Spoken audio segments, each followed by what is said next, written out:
Paris, premier arrondissement. Bah voilà, la journée commence. On est parti. Jean-Baptiste est un royaliste. Avec ses amis, il quitte le centre de Paris pour le nord de la capitale.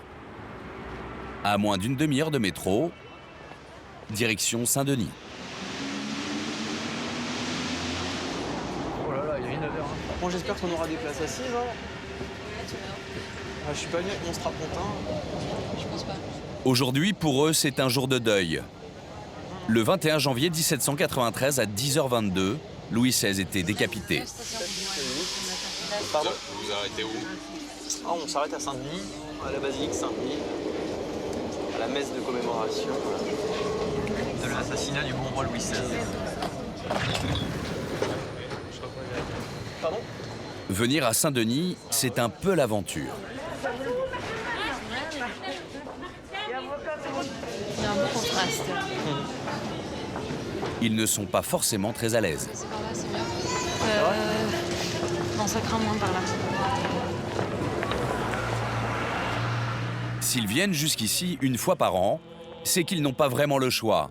La basilique de Saint-Denis est la nécropole des rois de France. C'est là que sont enterrés tous les Capétiens.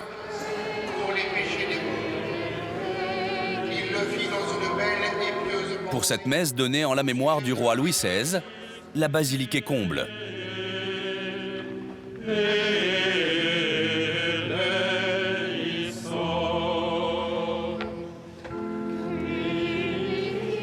À la fin de la cérémonie, les nostalgiques de la monarchie viennent se recueillir dans la crypte, sur la tombe du dernier roi de France. Louis XVI est ici enterré aux côtés de Clovis ou Charles Martel.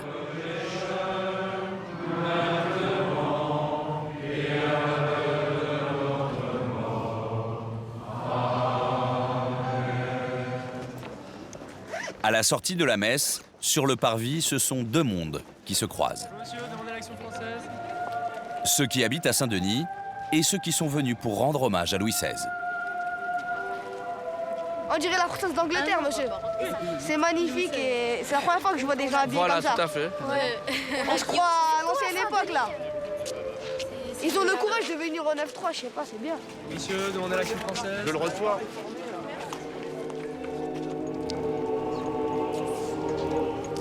Ça fait un peu d'exotisme, moi je suis content. Je vois passer des gens que je vois pas d'habitude, voilà, c'est bien. Une fois par an, les royalistes se sentent chez eux à Saint-Denis. Vous allez bien me prendre un petit journal ? Non, merci. Saint-Denis porte dans son histoire la monarchie, à elle, à cette ville de l'assumer. Et je pense que bon, ça fait partie de son caractère. Mais Saint-Denis, ce n'est pas que la basilique et l'histoire des rois de France. C'est aussi une ville qui a toujours accueilli les différentes vagues d'immigration. Espagnols, Italiens, Portugais, Algériens, Chinois, Maliens ou Haïtiens, aujourd'hui, on y parle 130 langues et dialectes différents.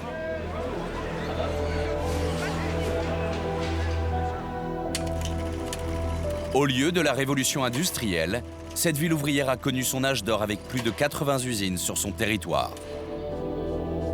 Mais au début des années 70, le choc pétrolier va tout arrêter. Les usines ferment les unes après les autres. Saint-Denis s'enfonce peu à peu dans la pauvreté et devient la plus grande friche industrielle d'Europe. Violence, dégradation, souvent Saint-Denis fait peur et se forge une mauvaise réputation. Mais en 1994, la ville va connaître une autre destinée. Grand stade, en principe, ce sera donc Saint-Denis. Édouard Balladur a marqué sa préférence pour le site de la plaine Saint-Denis. Le chantier pharaonique du Stade de France est construit à l'emplacement des anciennes usines. Avec la Coupe du Monde de football, Saint-Denis renaît.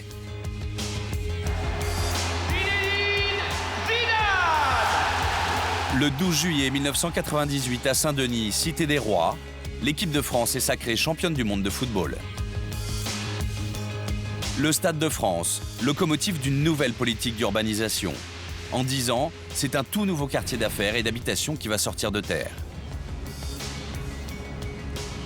C'est le Saint-Denis qui gagne, mais de l'autre côté de la ville, il y a le Saint-Denis des oubliés. C'est pas gai, Saint-Denis. En plein centre-ville, à 2 pas de la basilique, ce n'est pas le même décor. Insalubrité et misère. Et depuis peu, un nouveau fléau ravage la ville. Le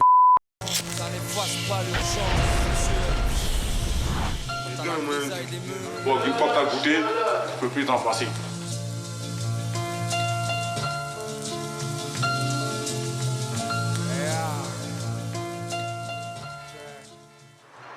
France-Irlande, coup d'envoi en direct sur... 18 novembre dernier. Ce jour-là, tous les regards sont tournés sur le phare de Saint-Denis. Une cathédrale à ciel ouvert, le Stade de France. Ce soir, la France joue contre les Irlandais sa qualification pour la Coupe du Monde. 80 000 personnes convergent vers Saint-Denis. Nouveauté depuis quelques mois, c'est la police parisienne et non celle de Saint-Denis qui gère les grands événements du Stade de France. Plus de 500 hommes sont mobilisés. CRS, gendarmes mobiles, police montée, mais également police en civil. Parmi eux, le capitaine Loïc Le Guillou. Sa première mission, repérer tout débordement et le signaler au poste de commandement. Oui, il n'y a plus de point de fixation de supporters au niveau des buvettes entre la passerelle des Excuses et le métro Limoges. À quelques heures du coup d'envoi, côté supporters irlandais, on se chauffe.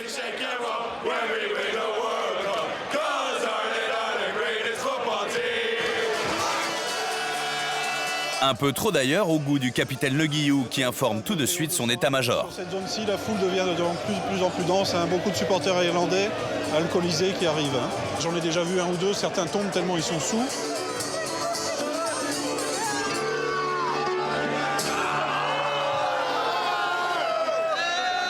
Si Loïc Le Guillou opère seul et en civil, tel un spectateur lambda, c'est aussi pour repérer les vendeurs de billets au marché noir.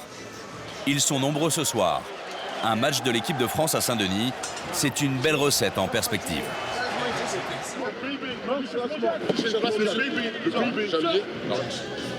Pour nous, le capitaine Le Guillou va jouer les clients. Bah ouais, mais là, il y a un mec qui nous a promis et puis on les a pas eus. Alors. C'est au centre? C'est des vrais brillés? Ouais, on peut se mettre un peu à l'écart pour voir ça? Donc 80, et c'est quoi comme place alors? Nord avec les supporters de l'équipe de France. Nord, République d'Irlande, France-Irlande. Tu me les vends en 80? Bon. Tu veux l'argent? Bon, bah c'est bon. C'est mieux. Voilà. La police. Loïc Le Guillou ne peut l'appréhender seul. Il fait appel à ses hommes. Donc vous allez suivre gentiment mes collègues.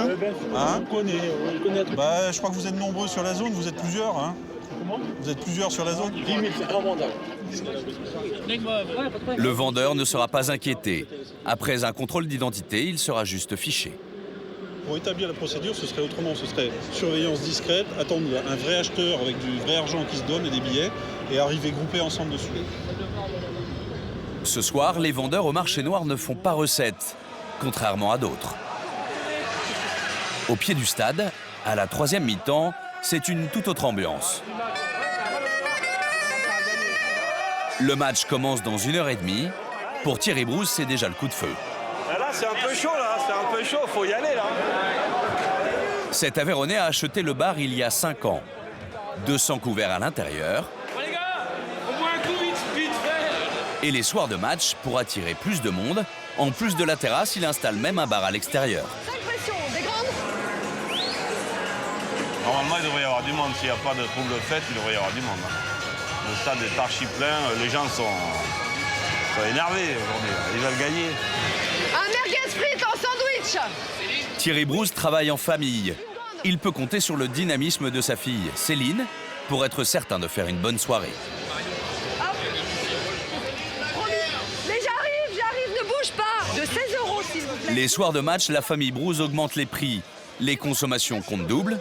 La bière est à 7 €. Ouais, c'est beaucoup plus cher. Pourquoi? C'est parce que déjà on sait que les autres stands n'ont pas la licence 4, donc ils vendent pas forcément de la bière avec alcool. Donc on en profite un peu, quoi. Aujourd'hui, l'affaire tourne. Pourtant, quand son père a décidé de venir travailler à Saint-Denis, Céline n'était pas très enthousiaste. Au début, je pense que j'ai réagi comme tout le monde. Je pense que je me dis, oh, 9-3, où il va va s'installer, c'est quoi comme quartier, est-ce que ça va être bien, quel type de clientèle on va avoir, est-ce qu'il va y avoir de la clientèle.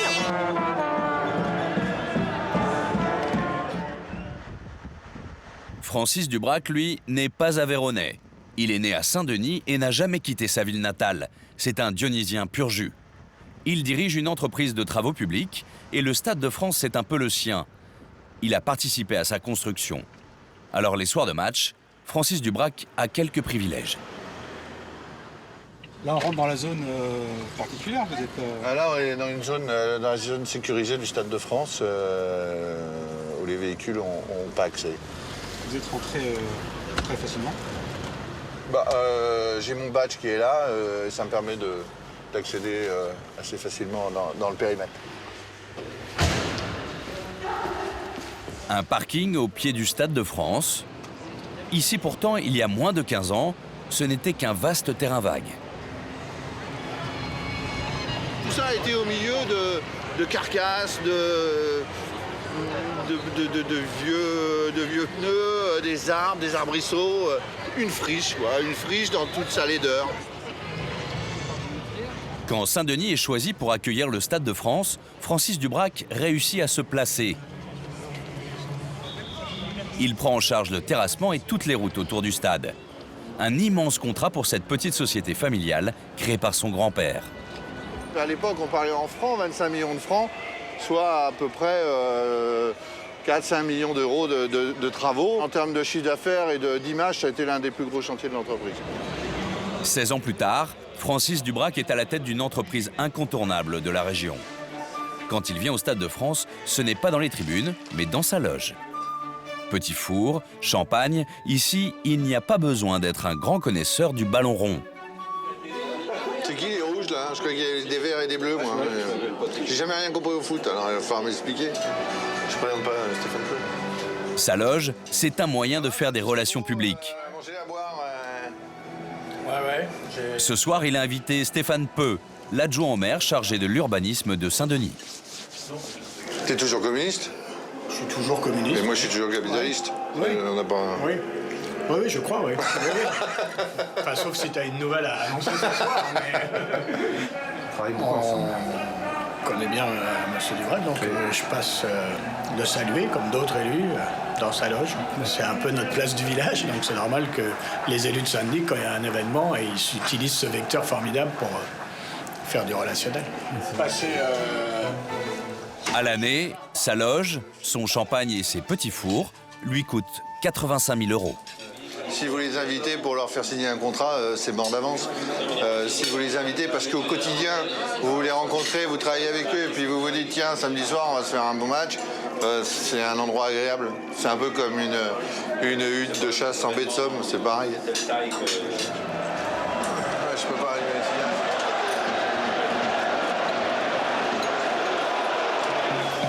À l'extérieur, des supporters d'une autre équipe se sont invités à la partie. Ce sont les supporters de l'équipe d'Algérie. Ils sont qualifiés. On est contents, la France va se qualifier ce soir aussi. Leur équipe vient de se qualifier pour la Coupe du Monde. Ils viennent fêter la victoire en voisin. Les Algériens, c'est la plus grosse communauté d'immigrés de la ville. Oui, Stade, donc les 50 supporters algériens sur la passerelle de l'Écluse. A priori, public assez gérable. Ça peut vous inquiéter, ce genre de... On ne sait pas quelle réaction il y aura autour du stade, c'est pour ça que je suis le groupe. Vous avez des billets pour rentrer à l'intérieur ou pas? Vous restez là? D'accord. Les supporters algériens sont de plus en plus nombreux. Alors le capitaine Le Guillou se rapproche du leader. Je cherche à savoir ce que vous allez faire. Vous organisez la chose? Non, on va sortir, carrément, on va sortir, nous on va partir sur Champs-Élysées. Parce que vous pourrez pas. On va passer, si vous voulez. On va passer, Ok, ça roule. Rassuré, il pense avoir la situation en main. Si j'avais senti que ça devait se passer mal, j'aurais demandé du monde. Le but, c'est d'utiliser au mieux les moyens. Je fais ça depuis 10 ans. J'ai été accepté, j'ai discuté avec eux. Si ça tourne mal, c'est mon problème. Mais on est autour du Stade de France. Je ne vais pas vous cacher que j'ai croisé des collègues en civil. Donc il n'y a pas de souci, je ne demande pas d'aide. C'est mon rôle là. Ah, pardon. Mais visiblement, les supporters algériens ont décidé de faire une étape avant les Champs-Élysées. Porte Z, mon groupe d'Algériens tente de rentrer au bluff. Qui a dit billets? C'est vous qui avez des billets, on s'est vu tout à l'heure. Entre-temps, ils se sont procurés des billets. Non, mais pas à l'intérieur. Mais ce qui bloque, c'est leur gigantesque drapeau. Il faudrait voir avec le service de sécurité interne du consortium. Il y a un drapeau donc algérien, vraiment de 10 mètres de long sur 2 mètres de large qui va rentrer là. Là, ici, c'est la zone du consortium du Stade de France. On signale. Et après, c'est la Fédération française de football qui organise l'événement, qui va avoir les informations directes au poste de commandement et qui va décider de ce qui se passe pour les drapeaux. Le drapeau algérien rentrera dans le stade avant d'être replié.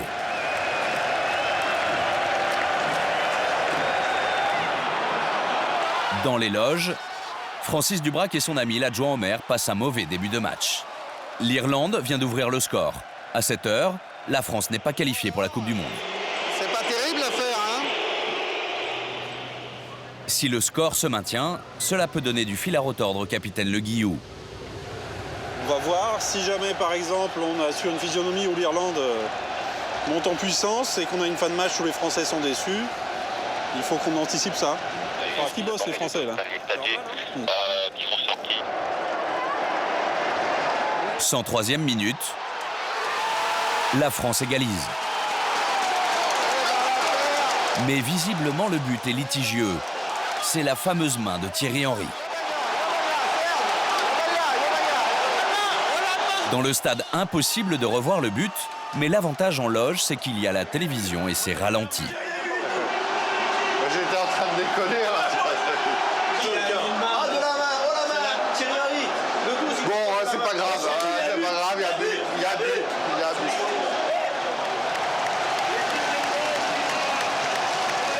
La France jouera la Coupe du Monde en Afrique du Sud.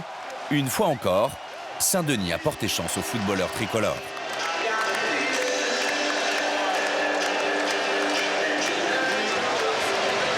Bon, ben on en parlera longtemps encore, hein. C'est pas fini, hein. C'est la fin du match. Pour le capitaine Le Guillou, c'est un moment critique.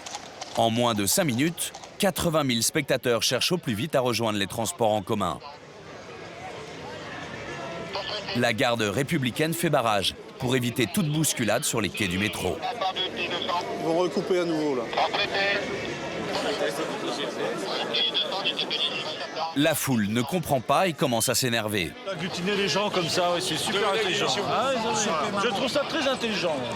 Oui, parce que sur le quai du métro, il y a danger, sinon vous vous poussez les uns les autres. Pour les supporters irlandais, la victoire française est volée.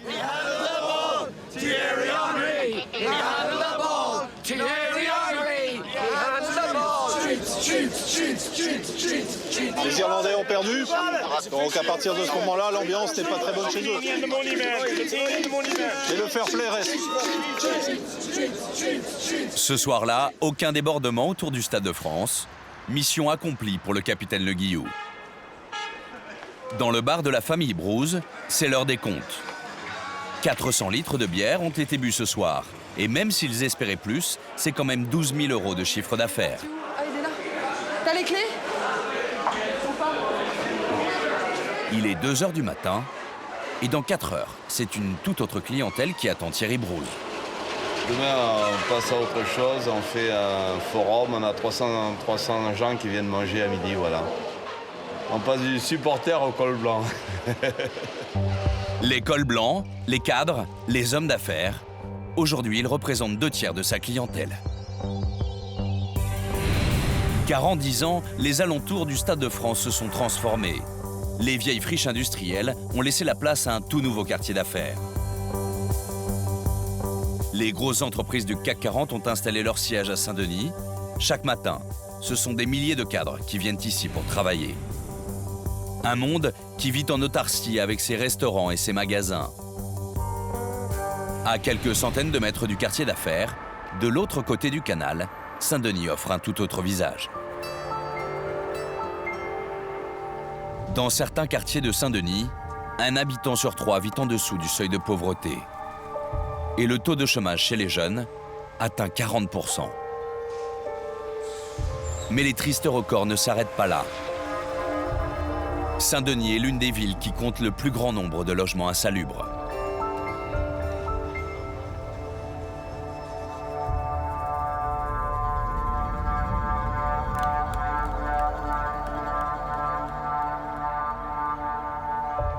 Valérie Merville habite à Saint-Denis depuis 15 ans. Elle connaît bien les problèmes de vétusté.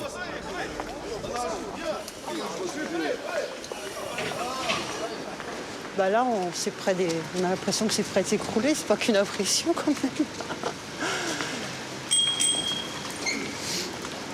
Vous filmez quoi?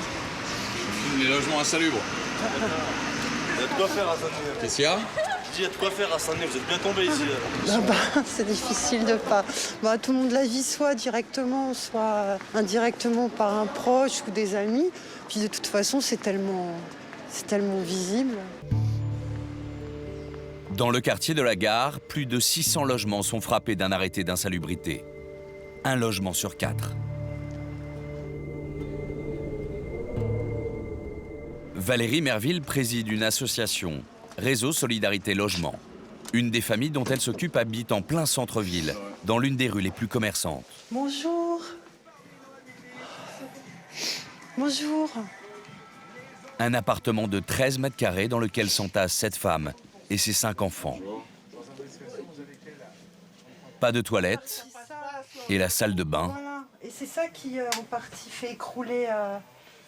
Regardez. Là, c'est complètement bouché, là. Ouais. On vit comme ça, sans toilette, sans douche. Où est-ce que vous allez, alors On paye parfois dans les tabacs. On paye l'argent pour utiliser les toilettes généraux.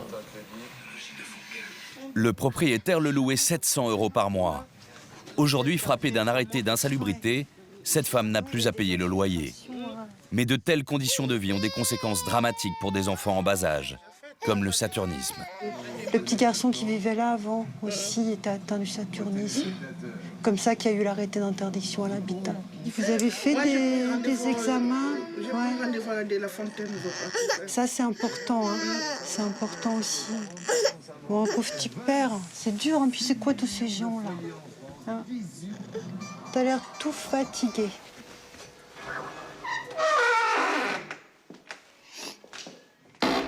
Difficile, ce genre de conditions. Hein. Ah oui, mais insupportable. Ça se passe là, chez moi, quoi. Enfin, chez nous, c'est...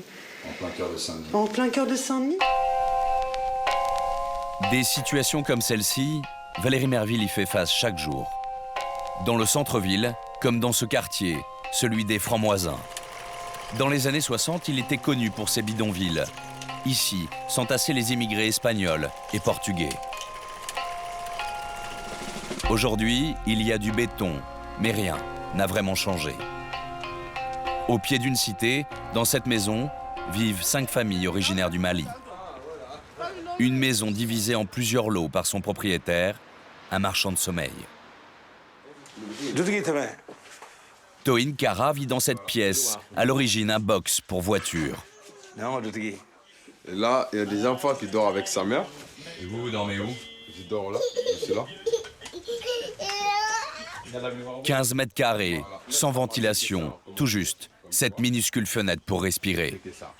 Les ventilations, ils ne marchent pas. Ici, tout menace de s'effondrer. Voilà. Et là, il y a le plafond qui est tombé, ça fait plus de 3 ans. Je le dis à l'hygiène, ils sont tous au courant, mais personne ne l'a rien fait, ils le laissent comme ça. Combien il vous est payé? 700 €. Aujourd'hui, il ne paye plus. En juin dernier, le marchand de sommeil a été condamné à 12 mois de prison avec sursis, 10 000 € d'amende, 3 000 € de dommages et intérêts pour chacun des résidents, assorti d'une interdiction de gestion pendant 3 ans. Une condamnation qui n'a pas réglé le problème de fond de ces familles.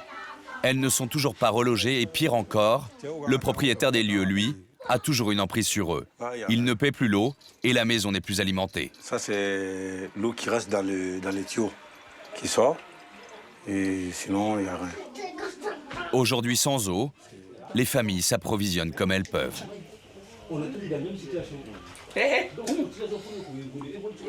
Je prends le bidon.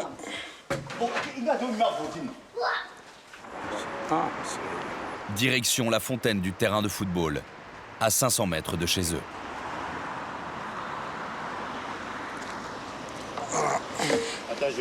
Attends, je vais pomper. Toi, Ouais. tu tiens le bidon. Ouais, vas-y.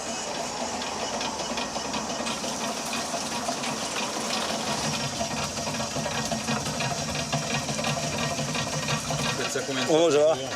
Ben, ça dépend, 2, 3 fois par jour. Hein. À mon nom, bon, voilà, c'est bon. On va rentrer à la maison.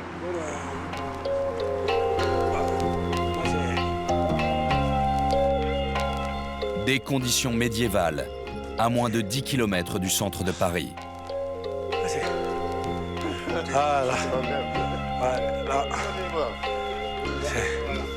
C'est dur. C'est trop dur. 7 h du matin, tout près de l'Arc de Triomphe. Comme tous les jours, Édouard de Penguilly quitte son immeuble haussmannien du 17e arrondissement.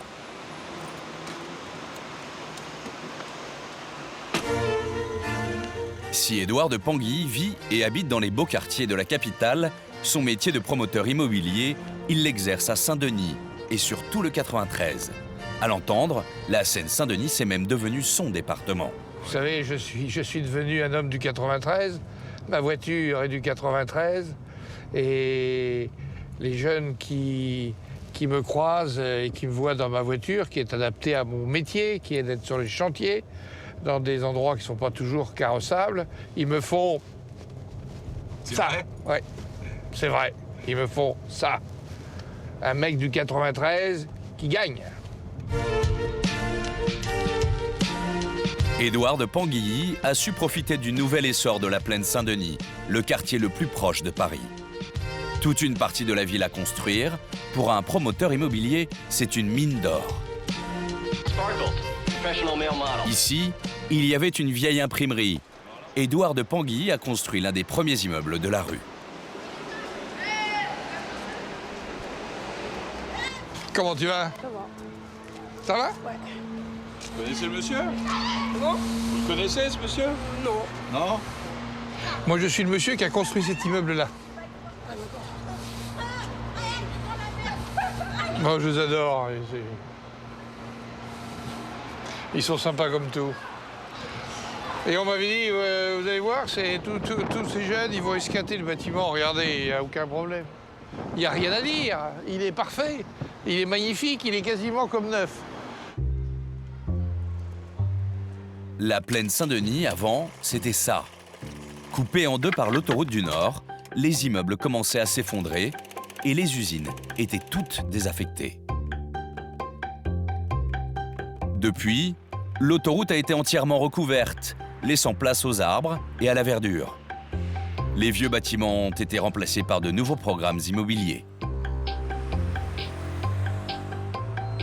Un peu plus loin, dans ce qui était avant un quartier ouvrier, Édouard de Penguilly s'est même lancé dans un programme légèrement avant-gardiste.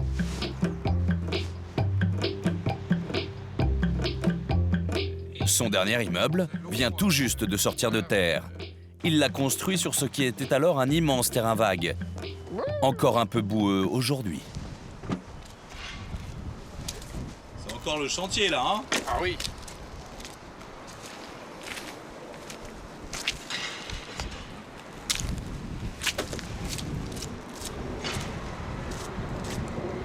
Bah regardez, vous voyez, il y a les chantiers partout. Il y en a un qui commence là. Il y a le chantier de la place et la construction du métro. Ici, tout reste à faire. Les routes, les voiries, le prolongement du métro. Le nom de la grande place, lui, en revanche, est déjà trouvé. Ce sera la place du Front populaire. Et ici, les immeubles sont terminés. Là, ils sont en construction. Un nouveau quartier aux portes de Paris, avec des appartements 30% moins chers que dans la capitale. Tout s'est vendu comme des petits pains. Les immeubles sont prêts à accueillir de nouveaux habitants, mais le reste, lui, ne suit pas. Magasins, restaurants manquent encore. Et en ce qui concerne la santé, mieux vaut ne pas être malade dans le quartier. À quelques centaines de mètres de ces nouvelles habitations, le docteur Anne Le Fur commence sa journée aux aurores. Elle ouvre son cabinet à 6 h du matin et le moins que l'on puisse dire, c'est qu'elle n'attend pas le patient. J'arrive tout de suite. J'arrive, hein. Vous inquiétez pas, ça va venir très vite, hein. Il est 6h moins 10, voilà. Donc, ils sont en train d'attendre la consultation parce que tout à l'heure, je pense que ça va être très chaud. Les 2 derniers jours ont été extrêmement difficiles, très tendus. Hop. Cette femme médecin exerce à la Plaine Saint-Denis depuis 30 ans. Mais depuis quelques années, ses conditions de travail se sont détériorées. Il y a 18 mois, ils m'ont pété la serrure, comme à d'autres. Hein. Avec 7 médecins pour 10 000 habitants, alors que la moyenne nationale est de 17, Anne doit faire face à cette pénurie et répondre aux attentes des habitants. Déverrouillage des volets. Le rideau va se lever. On va pas frapper les 3 coups. Bonjour, vous inquiétez pas. Hein, 6 heures du matin et déjà une petite dizaine de patients. Le docteur Le Fur ne reçoit pas sur rendez-vous. C'est le premier arrivé qui est reçu. Certains attendent depuis près d'1 heure dans le froid. Voilà. Vous êtes venu à 5h10 aussi, non? Oui, 5h05. 5h05, ok. Vous êtes arrivé à 5h? Vous êtes arrivé à 5h05? Oui, il y avait déjà un monsieur.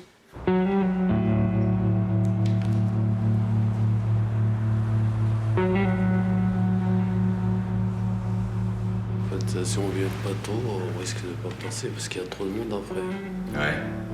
Il y a toujours beaucoup de monde ici. Un sachet, une ampoule. Tout ça dans le même verre. On va faire la visite des 10 000. Comme chaque jour, commence alors pour le docteur Le Fur une journée marathon. Les consultations s'enchaînent. La salle d'attente ne désemplit pas. Il a eu beaucoup de vomissements. Aujourd'hui? Oui, le matin. Entre maladies de saison et visites de contrôle, le docteur Le Fur soigne aussi les victimes d'agressions, comme cette patiente. Là, vous allez dormir ce soir, vous allez lâcher prise.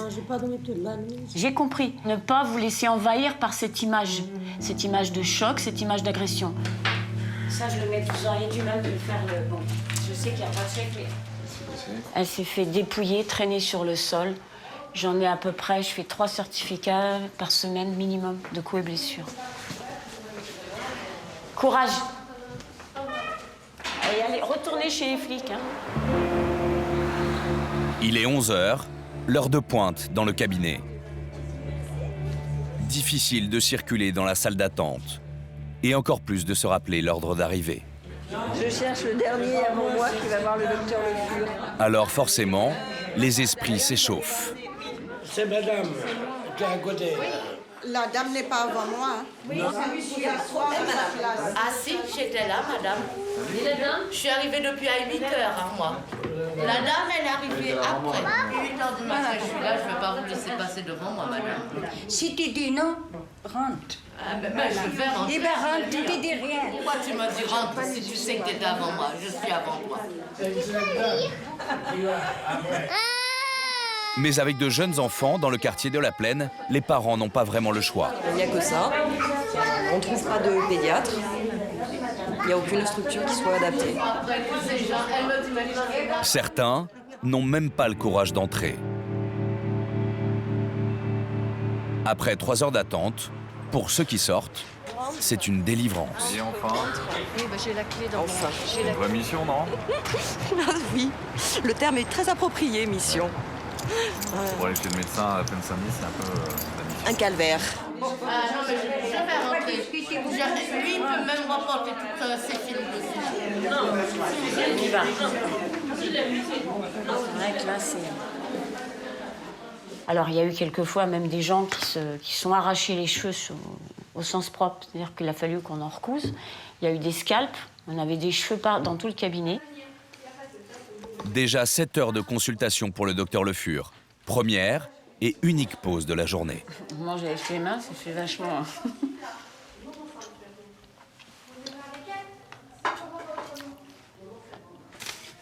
Depuis ce matin, le docteur Le Fur a soigné 35 patients. Et il lui reste encore 2 heures de consultation. À ce rythme, elle ne sait pas combien de temps elle va pouvoir tenir. 35, là. Je me pose des questions parce qu'effectivement, il faudrait plus de médecins pour qu'on puisse avoir... Vous posez des questions, c'est Bah oui, est-ce que je pourrais tenir au niveau santé longtemps comme ça, c'est tout. Il n'y a pas de certitude là-dedans. Sa consoeur, elle aussi, se sent bien seule. Le secteur n'est pas très prisé, quoi. Il y a des médecins quand même qui cherchent à s'installer. Venir dans le 93, le 9-3, comme il dit, c'est non. Parce que ça craint. Il faut être blindé. Il faut être blindé pour venir... Blindé moralement, physiquement, il faut être polyvalent pour travailler sur le secteur. Si Saint-Denis n'attire plus les médecins, c'est que la ville fait encore aujourd'hui la une des journaux. Septembre 2009. Saint-Denis est au cœur de l'actualité. On parle de plusieurs centaines de dealers et consommateurs qui chaque jour se croisent à 10 minutes de la gare du Nord. Tout un quartier de la ville est depuis plusieurs mois devenu la plaque tournante du trafic de... Une situation que les politiques ne peuvent désormais plus ignorer. La réponse de Brice Hortefeux au trafic de drogue dans le quartier de la gare de Saint-Denis. Sous très haute escorte policière, le ministre de l'Intérieur est venu pour tenter de rassurer les habitants d'un quartier qui ne leur appartient plus. Et vous venez observer? Mais le vide a été fait, il n'y a plus personne. Vous venez observer quoi? On n'en peut plus. On n'a plus aucun moyen. Il n'y a pas de territoire oublié, de population négligée ou de forme de délinquance tolérée.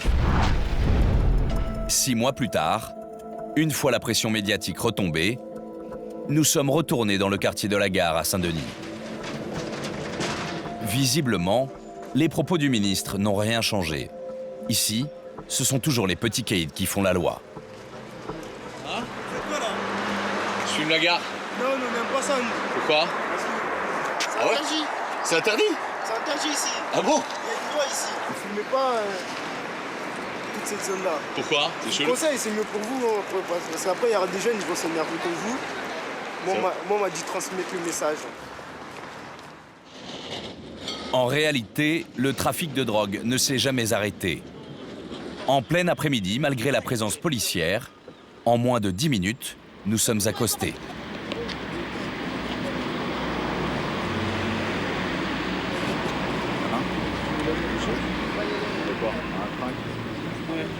Combien? Une dose, combien? 30 € la dose. La transaction ne se fait pas en pleine rue, mais presque. C'est pas fric, toi. L'échange a lieu dans un hall d'immeuble en plein centre-ville. Il a dit non, vas-y.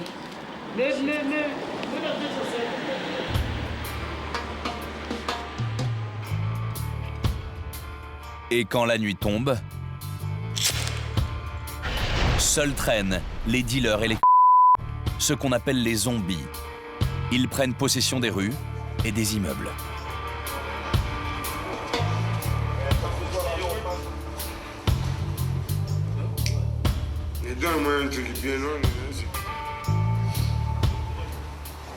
Qu'est-ce que vous cherchez? Mon caillou. Combien vous avez payé votre dose, vous, madame? Là, j'ai payé 20 €. Pourquoi vous me posez cette question? Hall, cage d'escalier, même les cours d'immeubles leur appartiennent. Non,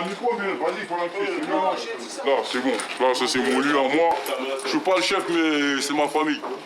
Pour moi, je considère comme le plus grand d'ici, d'accord? Je vais dire un dernier truc. Tiens, soit fini. C'est quoi ça? Une bouteille lancée d'un étage, C'est quoi ça? signe de l'exaspération des habitants de l'immeuble. T'es en train de jouer à quoi, toi, avec moi, là? Je ne dérange personne, personne ne me dérange. Dans la semaine, je peux dormir ici 3 à 4 fois. Dans l'escalier, tu vois. Je dérange les habitants d'ici. Quand ils passent, c'est tout parce que je suis dans l'escalier et tout. Et tu vois, c'est comme ça, j'ai pas le choix, c'est la vie. Désolé. Au bout d'une heure, la police intervient. Elle ne s'aventure pas dans la cour, mais reste dans le hall. La police ne vient pas pour le mais pour un autre motif. Pourquoi vous l'embarquez, monsieur? Faut qu'on l'embarque. Tout simplement, il y a eu une agression tout à l'heure sur la gare, donc lui et son ami correspondent au signalement, donc on va les ramener en vérification. Voilà. C'est quoi le numéro de Christian? 5 minutes plus tard, les suspects embarqués, la police quitte le quartier. Et les caïds reprennent possession de la rue. Et on est là, on nique tout sa mère. Et ouais, on nique tout sa mère.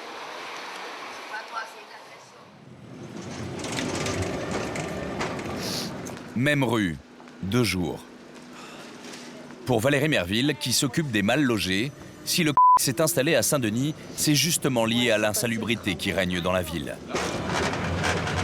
Depuis l'expulsion du squat de la Chapelle, c'est monté vraiment en puissance. C'est-à-dire qu'en fait, on a repoussé les problèmes de Paris vers la proche banlieue. Elle nous emmène dans un des nombreux immeubles squattés par les le même que celui dans lequel nous avions tourné de nuit. Un immeuble en pierre de taille, d'extérieur il semble en bel état. Voilà. Donc avant c'était fermé, mais là je pense que si je rentre je me fais jeter. Mais voilà, donc avant si c'était fermé, c'était clos. Voilà. Donc, Il est à peine midi, le hall est déjà occupé. Non, vas-y pas, c'est bon.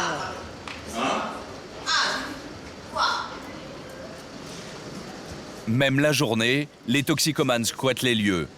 Un immeuble qui est pourtant occupé par des locataires. C'est quand même une situation très difficile. Ouais, mais je voudrais pas qu'on le sache parce que vraiment... Ouais, c'est difficile. Hein. Ça fait des lustres que ça dure. Ouais. Ça fait des lustres que ça dure. Alors qu'est-ce qu'il voudrait faire? À qui revient la faute? Il y a du monde tout le temps, en fait. Du bruit à 2 h du matin, 1 h du matin, 3 h du matin. On ne parle pas du bruit, on ne parle pas de l'odeur, comme disait Jacques Chirac. Ouais. Ça me fait marrer. Oui. Oh là là. Locataire depuis 2 ans, cet homme a vu son immeuble devenir un taudis. Venez voir là. Regardez le... Oh la rampe aussi.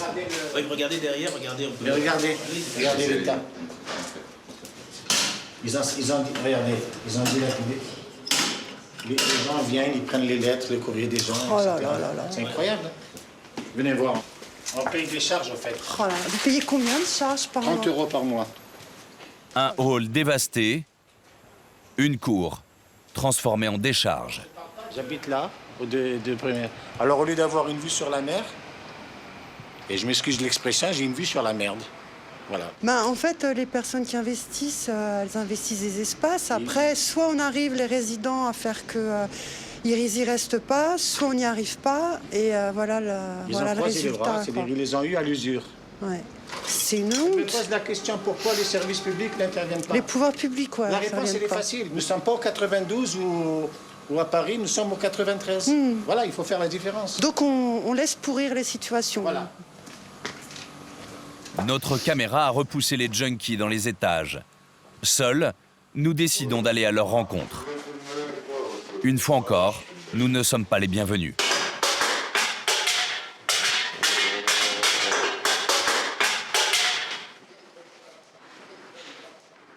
Tiens, la caméra, fais attention. Montez.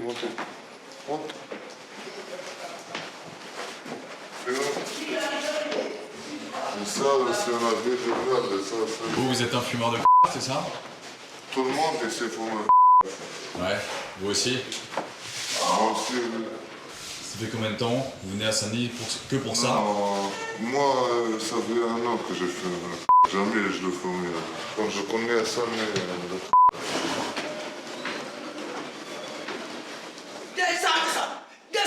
Au dernier étage, une scène quotidienne de la vie des Vous savez, vous souhaitez un endroit qui est habité par des gens, ça vous dérange pas? Si ça me dérange, il y a un carton là. Il y a un autre carton qui est là-bas. Je vais le prenez comme ça. On va voir son feu.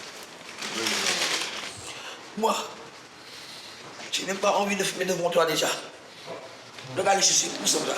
Moi, je quitte l'Afrique pour venir ici pour me détruire. Franchement, c'est malheureux que le monde entier nous entende, qu'ils puissent voir comment les toxicos, les consommateurs de drogue, comment ils sont fatigués, comment ils galèrent. Des fois, je fais la pour avoir de quoi manger et qu'on sort. Pardonnez-moi, si j'ai eu le choix. Mais je ne vole pas, je ne mens pas, je ne scope pas, je ne graisse pas. C'est-à-dire que de temps en temps, vous êtes obligé de nous c'est ça? Oui. J'ai pas le choix. Et ça, c'est vraiment longtemps. Je parle pas. Toi, oh, là, oui. Il fallait pas lui donner. Parce que c'est un il y a toutes sortes de maladies dans cette merde-là. Ça tue l'être humain, c'est du poison. Ça doit quitter ce pays le plus vite possible. Si Dieu Pouvez-moi entendre ma voix.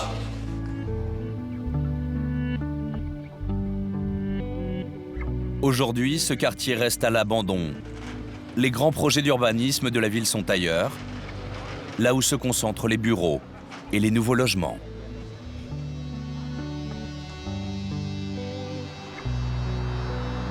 De l'autre côté de Saint-Denis, les journées commencent au petit matin pour Francis Dubrac. Le développement de la plaine Saint-Denis profite à la bonne santé de son entreprise de travaux publics. En 10 ans, son chiffre d'affaires a doublé. Mais il a su rester fidèle à sa ville. Il y habite toujours. Ses employés sont pour la plupart des habitants de Saint-Denis, des jeunes des cités voisines. Tiens. Genre à côté, pas très très loin. Une cagoule. C'est interdit la cagoule maintenant, non? C'est pareil. On doit trouver du travail à Saint-Denis. Pas qu'à Saint-Denis, dans les alentours aussi. Hein. Ouais. Il suffit juste ton adresse, il y a marqué Saint-Denis 93, ça y est, t'es fiché en plus maghrébin, ça y est. Voilà. Francis Dubrac ne se limite pas à embaucher les jeunes des quartiers. Il se bat pour redorer le blason de Saint-Denis. Aujourd'hui, il part faire la promotion de sa commune pour que de nouvelles entreprises viennent s'installer sur le territoire. Il passe le périphérique, direction Paris, le Palais des Congrès. Le CIMI, c'est le salon de l'immobilier d'entreprise. Et ici, il y a de la concurrence pour Saint-Denis. Tous les départements cherchent eux aussi à attirer de nouvelles sociétés.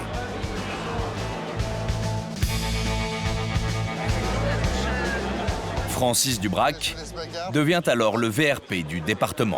Et à très bientôt sur Saint-Denis. Au revoir. Je vous laisse ma carte. Tenez, vous avez mon portable en bas, vous m'appelez. Et si ce jour-là, on les accueille pas, si on n'ouvre pas la boutique et qu'on leur donne pas les bons renseignements, c'est mort, hein, ils repartent ailleurs. Hein. Il peut aussi compter sur un appui politique et médiatique. Attention, le patron arrive. Le député Patrick Braouzek, l'homme qui a fait venir le Stade de France à Saint-Denis. Mais la réputation de la ville a la peau dure. Bonjour. L'entreprise, non, simplement en termes de sécurité, vous réclamez combien de personnes à Brie-sur-Feu? On réclame quoi? En termes de sécurité, oui, vous réclamez combien de personnes, de personnel sécurité à Brie-sur-Feu?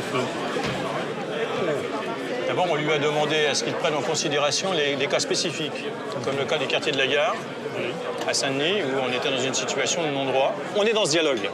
Nous, on ne dit pas tout est beau, on ne dit pas il n'y a rien à faire, mais on est toujours prêt à rencontrer les entreprises. Merci. Vous êtes chef d'entreprise, monsieur? Tout à fait, oui. Je ne serai pas la grosse entreprise qui viendra apporter des dizaines de salariés à cette région. Mais vous serez quand même le bienvenu si vous le décidez. Très bien, je n'y manquerai pas. Merci à vous. Bon salon. Merci. Difficile de séduire quand la principale préoccupation reste l'insécurité. Bon, il y a toujours besoin de démystifier, le 20h s'en occupe tous les jours, donc on parle toujours de ce qui brûle, jamais de ce qui pousse. Donc à un moment donné, il y en a marre, donc on va aller au charbon et puis on va en parler, nous. On va le dire, ce qui se passe à Seine-Saint-Denis. 1 400 000 m² de bureaux sur Saint-Denis en 10 ans, c'est pas mal. Et pendant ce temps-là, il y a peut-être des voitures qui brûlent dans les quartiers, 1 ou 2 tous les soirs, et alors? Et pour faire passer ce message, ils ont quelques arguments. Saint-Denis est aux portes de Paris et se situe à quelques kilomètres seulement du plus grand aéroport de France, Roissy-Charles de Gaulle. Ils ont surtout une arme redoutable, des loyers extrêmement bon marché par rapport à la capitale. Saint-Denis, une aubaine pour les patrons, mais qui est vécue comme un cauchemar par les salariés. Sébastien Crozier travaille dans le 13e arrondissement pour un opérateur de téléphonie mobile. Il vient chaque jour à vélo. Vous savez, vous êtes arrivé? Oui. Comme tous les jours, c'est votre trajet habituel, ça? Absolument. Vous avez travaillé juste... Absolument, dans le bâtiment là. Son problème, comme pour beaucoup d'autres salariés, c'est que son entreprise doit déménager dans quelques semaines à Saint-Denis. En tout, 1800 employés, pour la plus grande majorité des cadres habitant à Paris, vont devoir changer leurs habitudes. Sébastien Crozier préside le syndicat majoritaire de l'entreprise et aujourd'hui, il va avec ses collègues tenter de faire revenir la direction sur sa décision. Le premier projet, décidé après le moratoire. Pour la majorité des salariés, Saint-Denis, c'est avant tout l'insécurité. Alors, pour eux, déménager, c'est hors de question. Eh bien, nous commençons, donc moi-même, je commence par la déclaration préalable. Avoir un site qui fermera à 22h, c'est pas suffisant. Il faut que le site ferme beaucoup plus tôt. Donc nous aurons, je dirais, appuyé sur la sécurité. C'est la plus grande crainte. Et puis l'autre crainte, c'est le risque de se faire agresser dans la rue en sortant de l'immeuble. Il y a une question du bruit aussi. Non ? C'est l'heure. Une réunion à laquelle nous ne sommes pas conviés. Après 2 heures de négociation, les syndicats ont réussi à obtenir un sursis.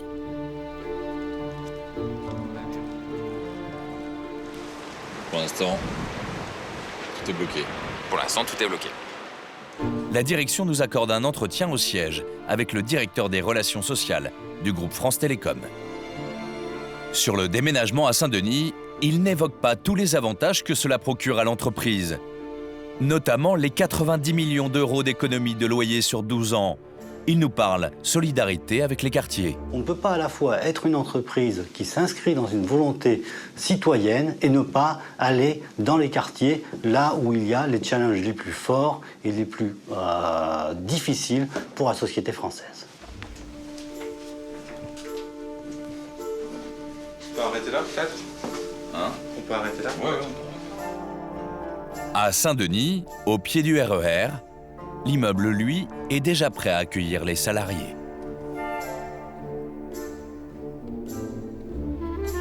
Pour accélérer sa transformation, Saint-Denis comptait sur les JO de 2012, où, comme pour la Coupe du Monde de football, elle devait jouer un grand rôle. C'est Londres qui a été choisi.